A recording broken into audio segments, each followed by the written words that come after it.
Ya, terima kasih para hadirin semuanya. Namo Amitofa.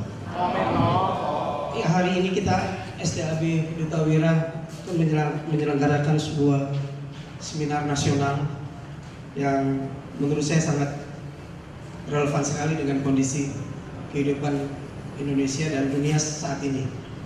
Ini mungkin lebih tepatnya seminar internasional karena temanya menyangkut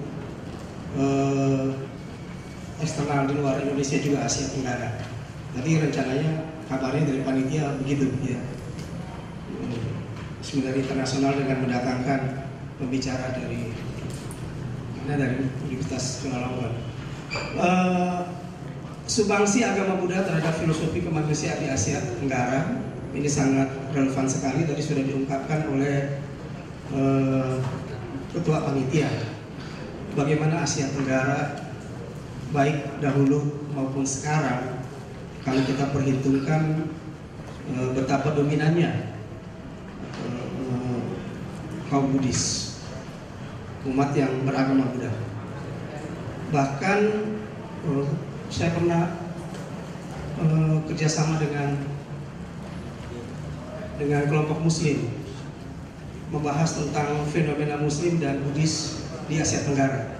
Dan itu adalah dua kekuatan yang sangat besar saat ini. Bahkan kalau kita jumlahkan lihat populasi di Asia Tenggara, dua umat beragama itu yang paling besar. Karena itu sangat penting sekali dan relevan sekali tema kita saat ini, sumbangsi agama Buddha terhadap filosofi kemanusiaan di Asia Tenggara, yang berisikan subtema yang saya dapat dari panitia, aktualisasi nilai-nilai pendidikan dalam mewujudkan masyarakat yang berkualitas,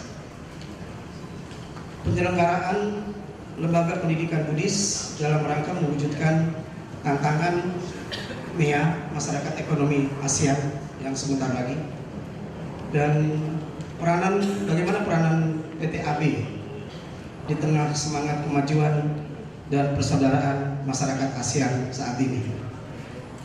Seminar ini jawaban terhadap tema seminar ini kita akan dapatkan sebentar lagi dari para narasumber. Ada 4 narasumber yang akan membahas masalah ini.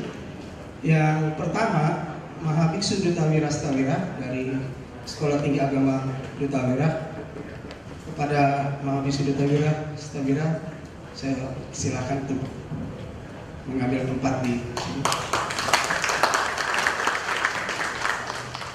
Yang kedua, Yang Mulia Bante Nyana Suryadani Mahatera, MPD. Saya silakan pada Bante Nyana. Dan yang ketiga, dari Sekolah Tinggi Agama Buddha, Bapak Lau Acep SAG MPD. Silakan pada Pak Acep. Dan cara yang keempat, yaitu Ibu Santi, Sarjana Agama Master Pendidikan Buddha dari STAB Negeri Sriwijaya. Saya persilakan pertama kepada Mahabiksu Duta Wira Stawira untuk menyampaikan pemikirannya sehubungan dengan tema seminar nasional sumbangsi agama Buddha terhadap filosofi kemanusiaan di Asia Tenggara. Pada Mahabiksu Duta Wira, saya pernah kira-kira 20 menit gitu. Makalah udah dibagiin ya. Saya pikir saya nggak bacakan makalah, melainkan poin-poinnya aja karena waktu toh terbatas. Sesuai dengan tema, ini sumbangsi Buddha Dharma. Apa sih Buddha Dharma? Ajaran Buddha. Karena ajaran Buddha itu meliputi 4 poin.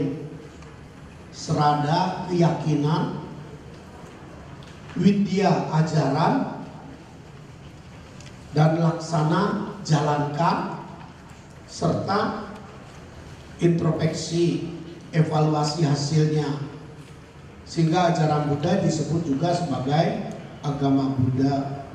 Walaupun saat sekarang ini ada juga debat demi debat mengatakan agama Buddha bukan agama, melainkan ajaran. Saya pikir pendapat itu gak bijak. Kalau itu bukan agama, pasti gak ada ritual. Ya, sengaja sekarang saya pengen clearkan mengenai masalah ini karena ini berkembang terus ini. Karena disebarluaskan melalui media. Bahkan yang berbicara seorang tokoh biku besar lagi, sehingga menyebabkan kesimpang siuran. Oke, tema yang ingin saya sampaikan di sini adalah tema yang ingin saya sampaikan di sini adalah semangat filosofi Mahayana Tanah Suci Chintu. Dalam filosofi Mahayana itu, Ichie Chung Sen dalam kitab suci Awatamsaka Sutra dikasih tahu setiap makhluk ada perasaan. Bahkan terbukti sekarang bunga anggrek juga dikasih lagu-lagu yang berbeda hasilnya. Bahkan sampai apa? Beras. Ini baru menciptakan heboh yang diadakan seminar di UNESCO yang dilakukan seorang profesor Jepang. Dia riset 27 tahun, materi yang dia bawa tersebut 2 poin, 1 air, 1 beras. Beras dibagi, dia di situ bawa 6 sampel. Disebut beras keluarga, beras marah-marah, beras cinta kasih, beras lonely, kesepian. Dan hasilnya beda.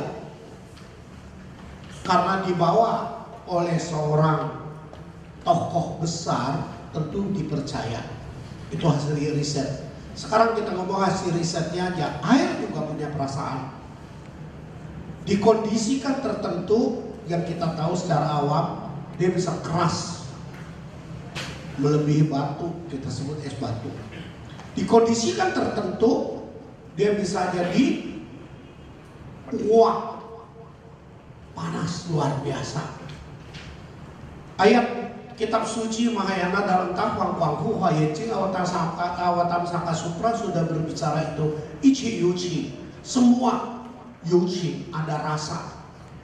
Lalu kalau kita kaitkan ke manusia inti poinnya cuma 2, rasa dan kenyataan.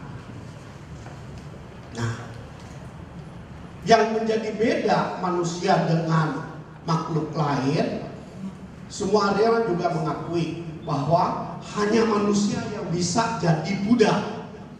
Makhluk lain walaupun ada rasa, gak bisa jadi Buddha. Kenapa? Karena gak punya logika. Organ otak kita 2, organ emosi, organ logika. Sayang sekali orang yang tidak terlatih mioshushi, logikanya tertutup oleh emosinya. Kitab suci katakan hayalan, mungkin gua menang. Masa sih cuma tasiau aja gua gak dapat? Masa sih pertandingan sepak bola begini juga gua gak menang? Tapi ternyata apa? Babak belur. Orang nanya Mas Suhu, karena Suhu komunitasnya juga di orang-orang ekonomi. Kenapa bisa begitu? Suhu kasih tahu, dunia judi, kalau napasnya pendek pasti kalah. Modalnya nggak cukup pasti kalah. Sebab itulah orang jangan menghayal Ibu Tentian Sari kepengen jadi raja. Mau gampang, itu akan susah. Nah, sumbangsi ini sebenarnya tersembunyi di dalam kebaktian rutin Mahayana yang kita sebut Tamecho, Sinjing. Sayang di Indonesia nggak pernah ada yang bahas hal itu, tapi nggak apa-apa, saya gunakan kesempatan ini. Semangat filosofi Mahayana memberikan sumbangsi besar sekali untuk Asia Tenggara. Terus kita lanjut ke tema kita. Nah, pada saat itu di India terdapat dua aliran kepercayaan masyarakat.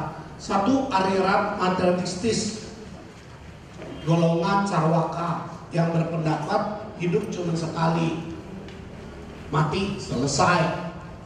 Sebab itulah mereka mengumbar nafsu. Akhirnya terjadi apa? Bunuh-bunuhan, memaksa kehendak.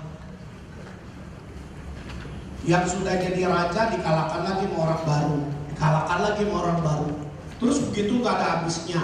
Aliran kebatinan kedua itu menganggap jiwa itu bisa bahagia karena terkurung oleh jasmani, jadi susah. Makanya jasmaninya dihancurkan. Nah, lahirlah Siddhartha Gautama di dunia ini. Next. Lahirlah Siddhartha Gautama di Buddha ini.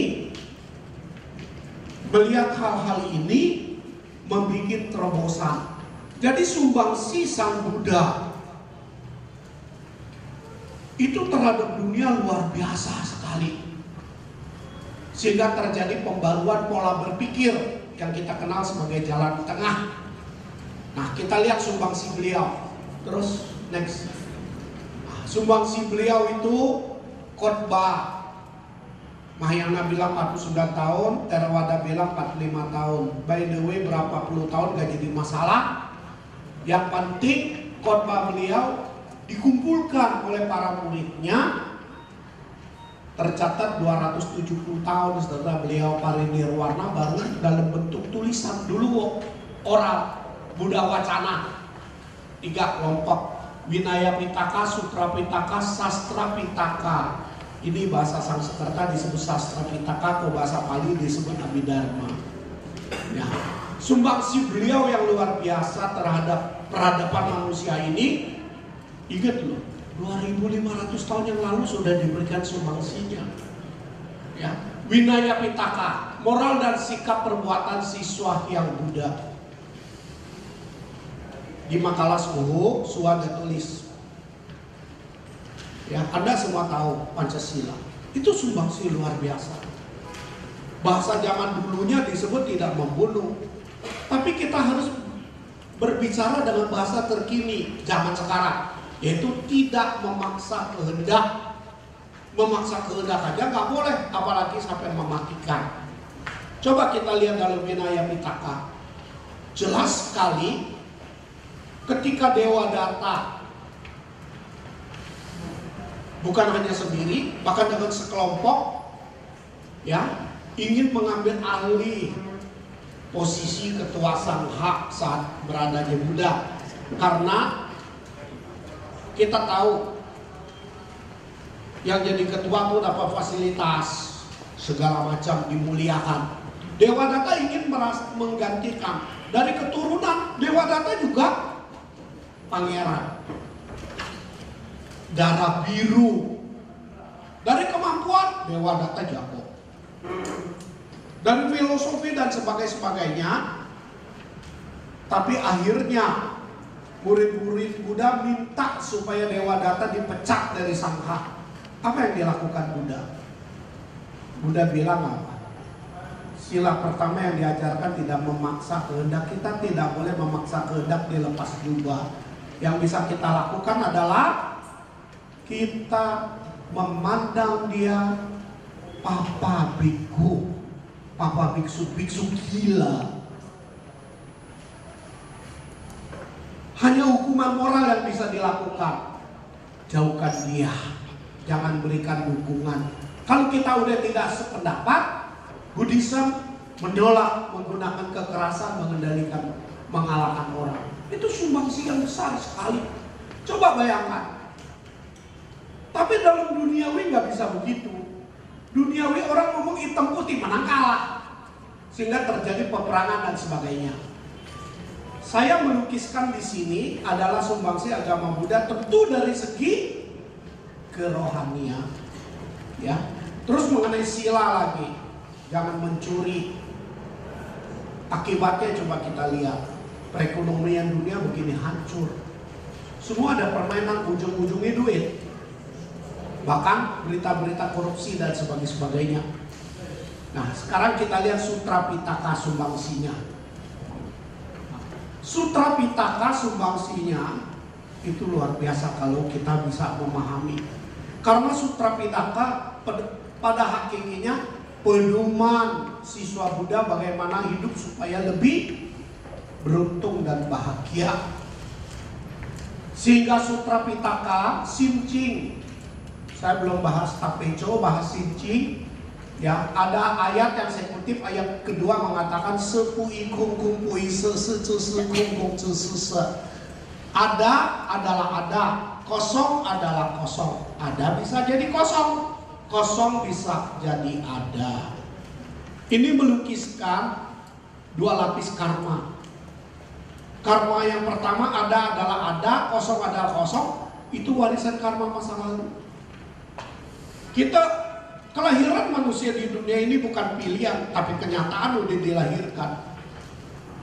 Adanya apa? Adanya sifat baik, sifat buruk, hoki, gak hoki, punya link keluarga yang berbobot, yang tidak berbobot. Adanya di masyarakat ini hari kita ketemu dengan orang yang berguna sama yang brengsek, ada pasti ada.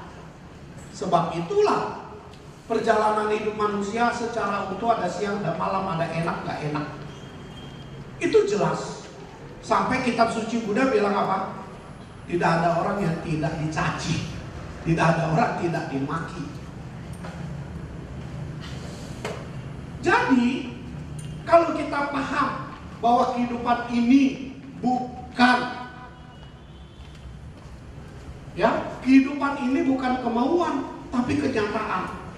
Tapi kita diajarkan menyikapi hidup adalah kemauan. Orang boleh maki kita, kita kan boleh nggak menganggap pilihan. Memangnya kalau si A udah jadi kaya, kita ngomel-ngomelin dia jadi miskin, dia tetap kaya.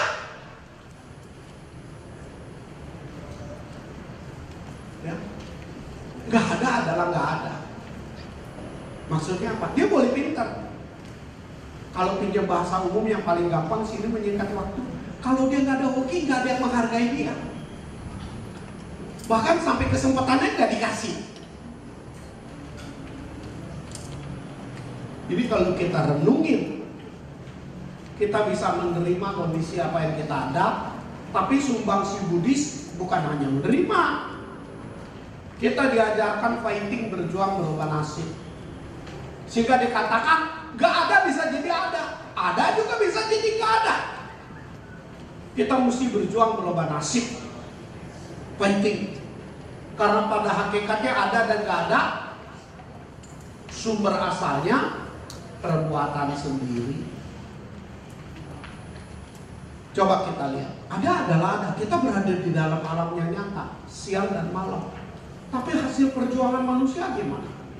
Malam bisa ciptakan lampu dan sebagainya. Ini sumbangsi Dharma Pitaka terhadap manusia. Coba kita lihat sutra lagi yang saya kutip di sini, ada Cingkang Cing.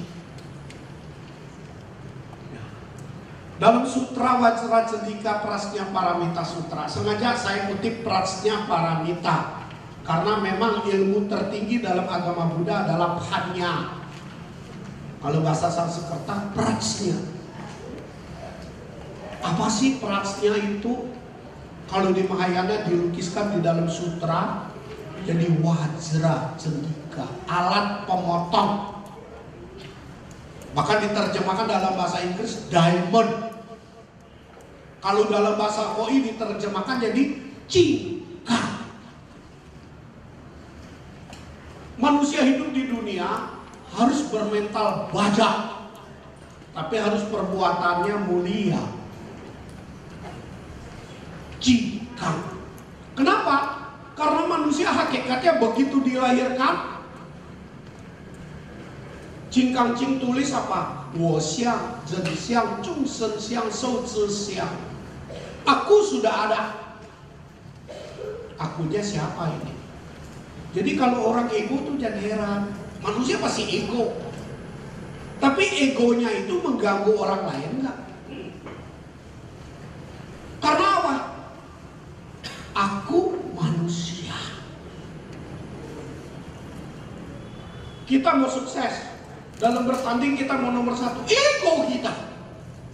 Tapi aku egonya bertandingnya fair gak? Sesuai dengan law and play main. Tapi sebaliknya, aku ini ada anaknya si A, anaknya si B. Kebetulan keluarga kaya. Tentu kita dapat fasilitas. Gila, orang kredit Kijang aja juga setengah mati, belum tentu dikasih kredit. Tapi gara-gara dia anak orang kaya, bus, langsung mobilnya. Kitab suci bilang, 1, memang tentu yang nyata yang bisa kita makan. Kemarin ada yang ngomong masuk, suhu rupiah ini 12 juta US dollar lu suhu terjadi transaksi. Gue bilang hebat lu Mir. Apa hebat? Sudah ngikut denger, sudah ngikut lihat. Udah tak pegang suhu katanya. Udah hebat tapi belum punya suhu. Nah itulah Paticca Samuppada. Bisa denger yang bagus-bagus sudah bagus. Masalahnya kita menghayal. Kalau jadi motivasi untuk kita fighting, oke dong. Sebab itu yang dinamakan sarana orang hidup yang bisa dia makan, sudah bilang memang 12 juta US dollar bisa jadi nasi gak? Gak bisa lah suhu. Dia tanya kenapa suhu ngomong begitu? Ya ada orang kaya di Medan ini, usaha batu bata 5 tahun yang lalu dia jadi raja. Ngomong sama saya, dia buka kamar koleksi, lihat ini tas, lihat ini sepatu, baru pakai berapa, ini nilai nggak kurang dari 10 M. Sekarang saya mau jual 500 juta aja, ditawar 200 juta katanya. Suruh bilang, lu suruh siapa yang nawar? Ya, toko-toko yang ahli suruh. Ini dipegang paling dipakai 2 kali sekali. Coba lihat, keren boleh. Sekarang kenyataan kalau lagi nggak punya duit. Ini dimensi waktu yang diajarkan Buddha bahwa fasilitas hidup. Aku ada, aku ini nyata, tapi aku juga punya rasa. Aku ini manusia. Yang namanya manusia itu bukan hanya makan, mesti ke tempat di mana dia berada, sama dengan bergaul ngomongnya sama siapa. Itu mempengaruhi dia punya harta. Karena cincin memang dari Anda bisa nggak ada. Lu temenin sama tukang judi. Sekali bilang nggak apa-apa, 2 kali nggak bilang nggak apa-apa, 3 kali nyemplung. Nggak usah jauh-jauh. Ada yang bolak-balik di kasino tuh di Australia.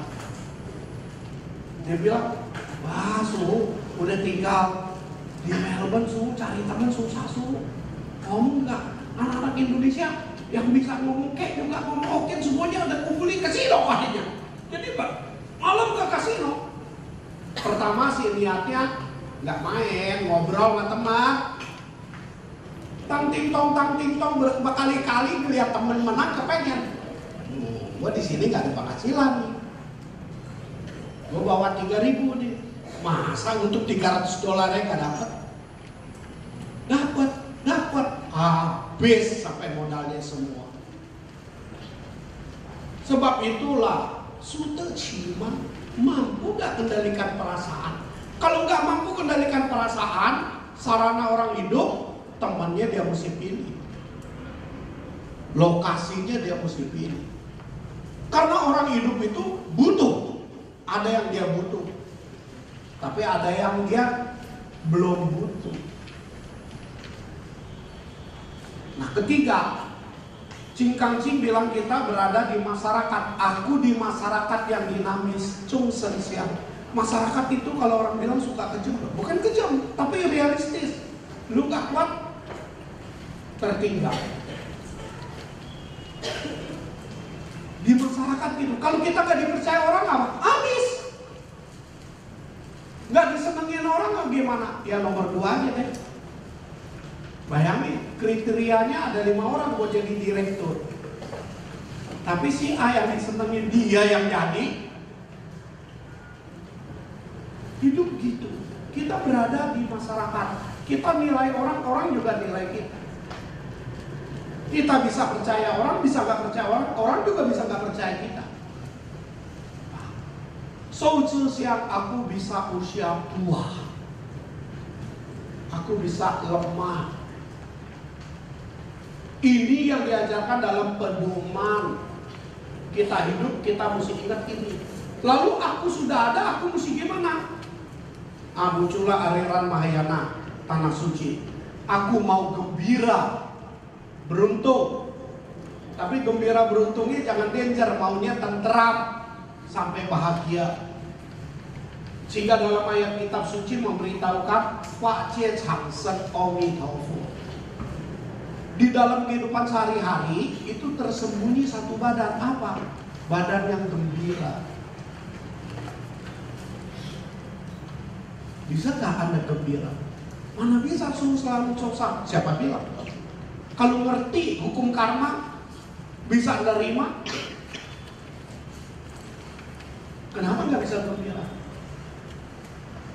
Tergantung kita.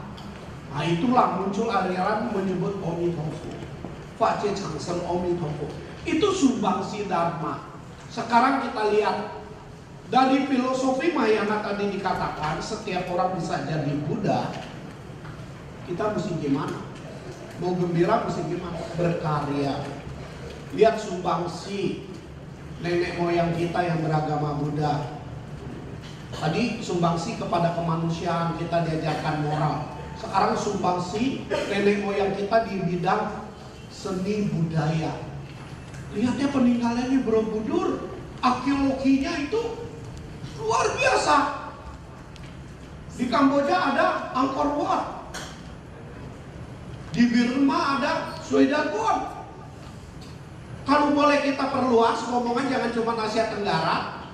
Kita bisa lihat di Gua Tung Huang itu, Gua Tripitaka yang di Chungbo. Gua yang terdiri tumpukan 11 lantai di Tripitaka. Tripitaka ditulis oleh 3000 biku itu pakai darah. Sampai sekarang di Mahayana kita kenal ada bentuk dewa dewi di surga. Bahkan ayat Sanskerta bisa dibawa lagi ke Indonesia. Tadi Pak Jo udah bilang, yang nyusun pertama itu saya. Karena saat itu kita menghadapi problem Mahayana. Ditanya sama Direktur Urusan Agama Buddha, ditanya dulu Bakin, ditanya sama Kejaksaan. Karena agama Buddha Mahayana khususnya disebut agama Cina mau didorong ke pakem. Suruh dikasih waktu 3 bulan, tunjukin dalam bahasa Indonesia.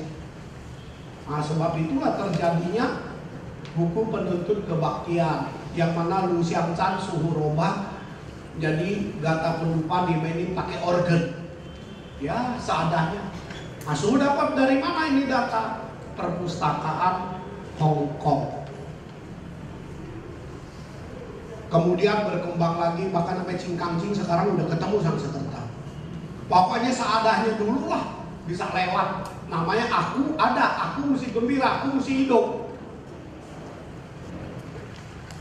Jadi sumbangsi umat Buddha itu di Asia Tenggara itu luar biasa. Belum lagi kita ngomong Nusantara itu bisa, ya, bisa berjaya menciptakan bendera merah putih itu zaman Majapahit, Mas. Di makalah saya ada. Patahkan zaman Majapahit. Kita tahu bangsa kita ini pernah makmur ketika rajanya beragama Buddha, Hindu Buddha saat itu.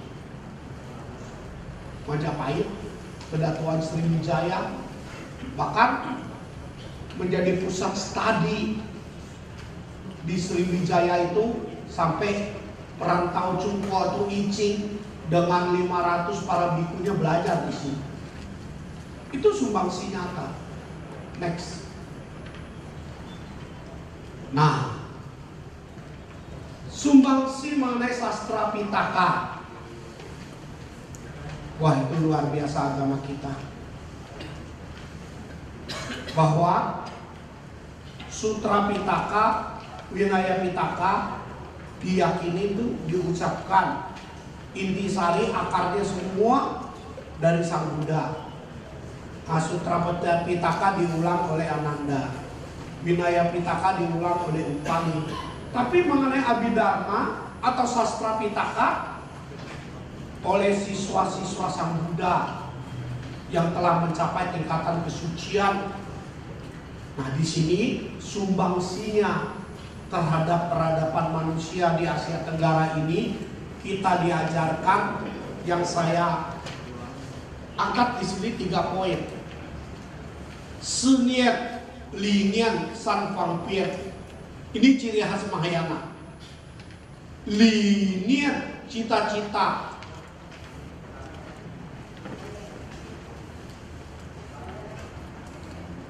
Studi riset sekarang mengenai para pedagang, terutama Wu Paiqiang, 500 orang kaya di dunia. Semuanya, ingat, pribadi loh, bukan PT, bukan perusahaan. Buddhis itu di atas 60%. Wu Paiqiang, 500 orang kaya di dunia Buddhis pribadi di atas 60%. Ditarik kesimpulannya, mereka pakai filosofi begini. Cita-cita linear, bisa gak cita-cita kita? Bahkan Presiden Republik Indonesia pertama Bung Karno bilang, cita-citamu boleh setinggi langit di bintang bulan, bintanglah di langit. Nah, kalau Buddhis, terutama Cingkangcing, kita disuruh punya cita-cita anuttara, samyak, sambudi. Minimal kita cita-cita merubah nasib supaya hidup lebih beruntung, lebih gembira, lebih bahagia. Tahukah Anda cita-cita itu ada di mana? Cita-cita itu ada di rasa. Bisa gak berasa kalau jadi orang miskin itu susah?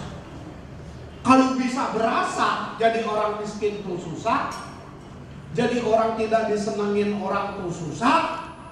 Bahkan Cingkangcing bilang, ih siap lu, kok perbuatannya begitu? Sampai lu masuk dalam kotak katanya, dikotakin gitu. Sebab itulah cita-cita kita tinggi mau sukses, T-off kita punya rasa mesti terlatih, sehingga muncullah kita mesti meditasi, sembahyang, dan sebagainya. Kemudian sumbangsi filosofinya kedua, inspirasi dari pikiran seni. Pernahkah kita latih kita punya otak?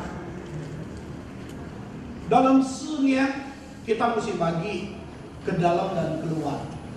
Ini kalau pinjam istilah ekonomi disebut fundamental perusahaan kita bagus.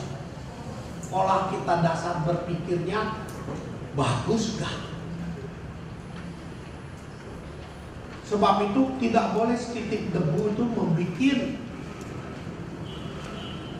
pola berpikir kita yang menyebabkan diri kita tuh hancur.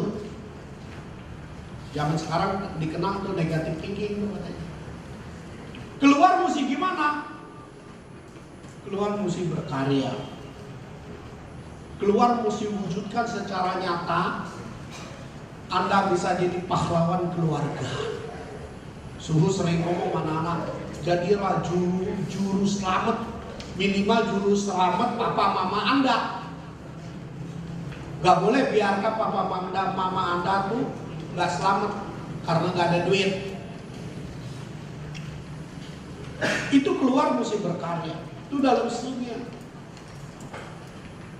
Bagaimana menjadi berguna, bernilai dan berarti.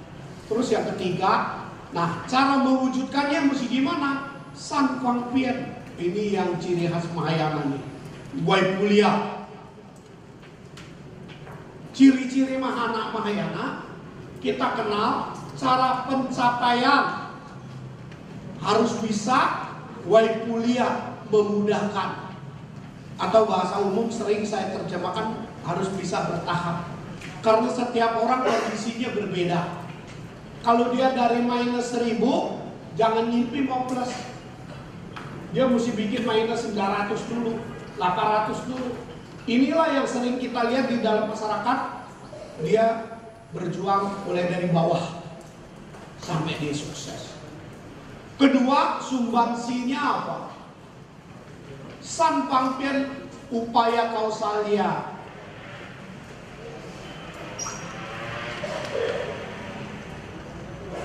Ini dia mau sukses, bisa nggak dia vampir, dia deketin orang sukses supaya dia jadi ikut sukses? Makanya sering suruh bercanda, enggak, belum kaya nggak apa-apa, salaman dulu sama tangan orang kaya, kenalan dulu sama orang kaya. Mau tenang, ya bukan kekaya lah, kamarnya salah. Kalau mau tenang, agama yang diutamakan. Tapi kalau nggak ada makan juga susah. Betul. Sebab itulah kebutuhan manusia hidup 5. Sarana hidup, batin yang mantap, mau kemana, dipercaya orang, keempat sehat, kelima dapat dukungan. Nah, bagaimana Anda mengkreat kehidupan Anda sendiri sehingga bisa memudahkan Anda? Oleh karena itu Mahayana mengenal filosofi dalam San Pangpian, kebenaran hanya ada satu pintu. Kebenaran hanya ada satu pintu. Uol Fatman. Sang sekretanya udah dipakai tuh sama wihara.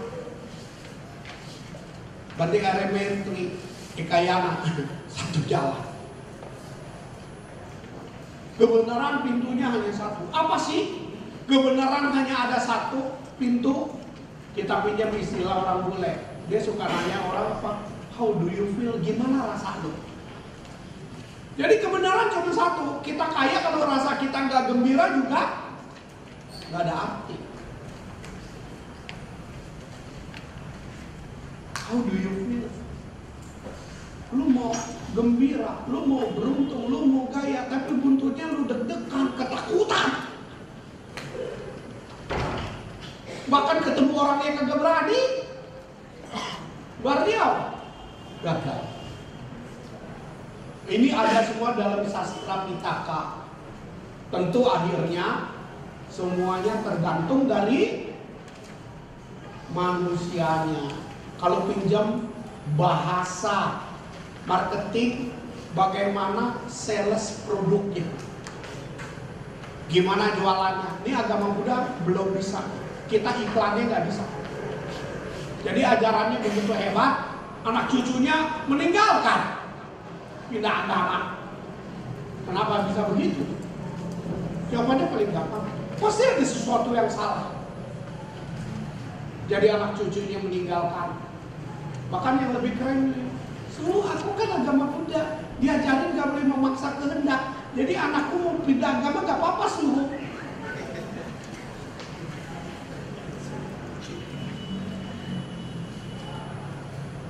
Makanya hidup di dunia cingkang-cing udah ngomong bener salah, salah bener, mesti dilihat dari mana. Kalau dilihat dari satu pintu, gak boleh. Kenapa? Kita percaya Tuhan melahirkan kita di dunia ini. Kalau Tuhan udah mengkehendaki kita beragama Buddha, ya mesti pertahankan agama kita. Kalau ngomong, akal-akalan yang gampang gitu. Penutup. Ya, melalui 3 poin filsafat semangat Mahayana tersebut dapat membangkitkan dan mengembangkan nilai-nilai kebudayaan yang tersembunyi dalam jiwa manusia. Kenapa saya katakan tersembunyi? Memang nilai-nilai kesadaran itu tersembunyi dalam jiwa kita. Sehingga ajaran Buddha sering disebut Buddha. Dia yang telah terbangun, dia yang telah sadar. Bud, terbangun, sadar. Da apa? Bisa bawa diri, bisa menempatkan diri. Ada kalanya di masyarakat kita jadi xiao chou.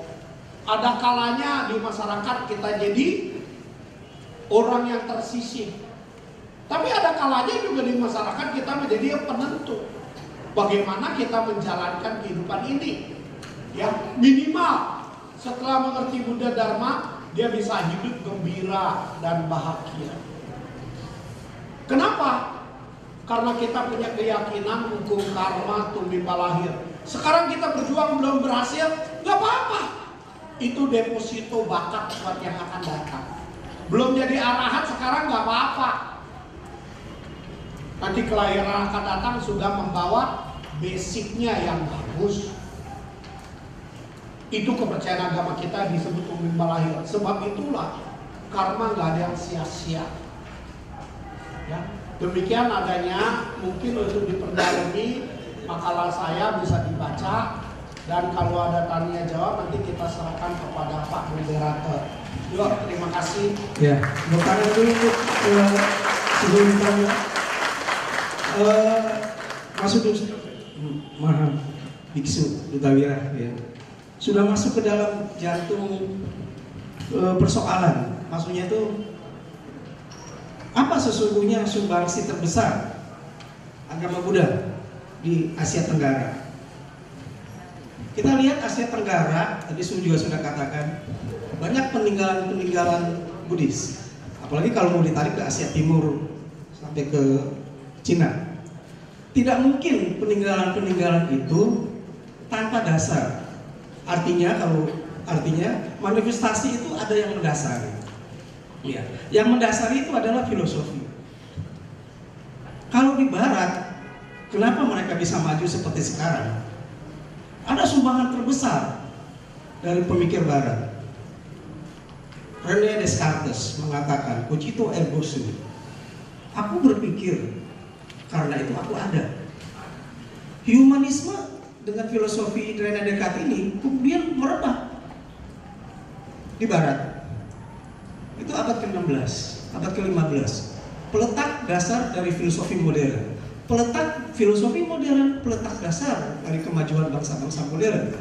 Dari situlah berproses tumbuhnya paham kemanusiaan yang sekarang kita terima dalam Declaration of Human Rights, dalam hak asasi manusia, yang sekarang mewabah di segala pelosok dunia. Asia Tenggara 2500 tahun yang lalu, Buddha telah meletakkan dasar-dasar itu. Karena itulah ada manifestasinya, ada perwujudannya. Sebenarnya perwujudannya bukan hanya dalam aspek seni dan budaya, tetapi dalam filosofi kehidupan nyata. Tadi Suhu juga katakan, sumbangan terbesar agama Buddha secara filosofi kehidupan yang nyata itu adalah Pancasila, Buddhis. Itu meresap ke dalam tatanan di Nusantara. Ada istilah molimo di Jawa. Kalau tadi Suhu katakan ada sastra Tripitaka, ini kan kaitannya dengan kitab suci agama Buddha, Tripitaka dalam bahasa Sanskerta. Kita tahu bagian-bagian Tripitaka dalam bahasa Sanskerta itu menggunakan kata mak-mak semua. Diga Nikaya menjadi Dirgama, Samyutta Nikaya menjadi Samyutta Gama, Ekotari Gama, satu lagi ada apa lagi? Kalau di Mahayana jadi 4. Kalau kita lihat kata agama, itu sumbangan yang tidak terelakkan dari agama Buddha terhadap kata agama yang sekarang ada di Indonesia. Mungkin kadang-kadang miris juga kalau guru agama lain itu mengatakan kalau memanggil siswa Buddhanya itu, siswa kita itu, kamu agamanya apa? Buddha. Oh, masih Buddha? Konyol gitu kan, dikira kita nggak beragama kali ya. Sini loh, saya panggil guru agama Kristennya seperti gitu atau guru agama lain, saya jelaskan persoalan seperti ini. Ini sumbangan yang tidak terelakkan untuk Nusantara kita, filosofi dan kata agama seperti itu. Nah, para hadirin sekalian, intinya Mahabiksu Dutawira masuk ke jantung dari sumbangan terbesar agama Buddha, yaitu filosofi. Tentu kita di sini tadi juga selalu katakan masih banyak waktu kesempatan ke depan untuk membahas tentang filosofi Buddhis dari Cingkancing, Prasnaparamita Sutra, Wajracandika dan lain-lain. Menurut saya STAB harus itu. Selama ini masih kurang. Berapa ahli Prasnaparamita Sutra gitu kan? Sangat sedikit kayak begitu. Karena apa? Karena ini bicara tentang 2 lapisan. Selalu kita bicara tentang 1 lapisan. Nggak pernah mau menyentuh yang 1 lapisan yang berikutnya. Karena satu lapisan berikutnya itulah menuntut daya kita, daya kekuatan kita, ya inspirasi kita, motivasi kita, inspirasi kita dalam hal berpikir. Nah, saya pikir ini sangat penting sekali yang dikatakan oleh Mabisi Duta Merah, dan saya juga terinspirasi betapa besarnya Buddhisme di Asia Tenggara masa lampau. Dan kalau sekarang kita akan bangkit kembali, saya kira ini sudah waktunya juga, karena proses sejarah mungkin akan mengatakan seperti itu. Tahun kemarin di 2014 di Chulalongkorn itu dalam rangka menyambut masyarakat ekonomi ASEAN yang sebentar lagi akan berlaku Desember depan, bukan Desember depan, akhir Desember depan, tahun Januari ini semua ASEAN itu jadi satu kesatuan. Chulalongkorn tahun yang lalu sudah mengumpulkan tokoh-tokoh agama untuk membicarakan masalah ini. Ya, kita sekarang juga akan melangkah ke sana, dan saya kira seminar ini adalah bagian dari proses untuk bagaimana menciptakan sumber daya, khususnya ya sumber daya manusia Indonesia, dalam hal ini sumbangan kita Buddhisme terhadap pembentukan sumber daya manusia di Asia Tenggara, khususnya Indonesia, dalam rangka menjawab tantangan perekonomian di Asia Tenggara yang sekarang sudah menyatu.